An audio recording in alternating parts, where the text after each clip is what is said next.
Subscribe now and press the bell icon. Never miss an update.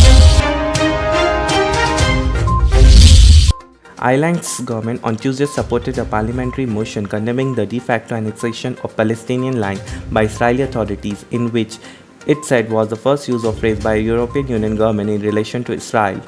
Irish Foreign Minister Simon Coveney, who has represented Ireland on United Nations Security Councils in debates on Israel in recent weeks, supported the motion and condemned what he describes as Israel's manifestly unequal treatment towards the Palestinian people.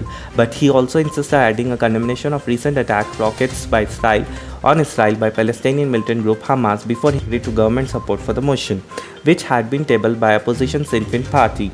The scale, pace, and strategic nature of Israel action, settlement expansion and intent behind it have brought us to a point where we need to be honest about what is actually happening on the ground. It is de facto annexation, Khomeini told Parliament.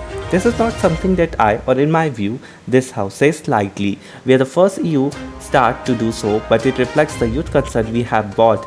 The intent of the action, of course, their impact, he said.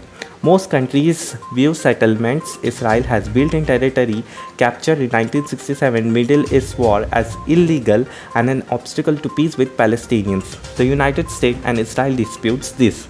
Israel's cities historically and biblically linked to the West Bank, around 450,000 of its settlers live there, among 3 million Palestinians.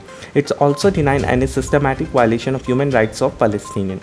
The motion came days after the ceasefire ended 11 days of worst fighting between Palestinian militants and Israel in years. The violence sparked large pro-Palestinian protests in Dublin. Sinn Féin refused to support the government amendment condemning Hamas attack. The acts of terror by Hamas and the other militant groups in firing rockets indiscriminately into Israel cannot and should not ever be justified, Coveney said.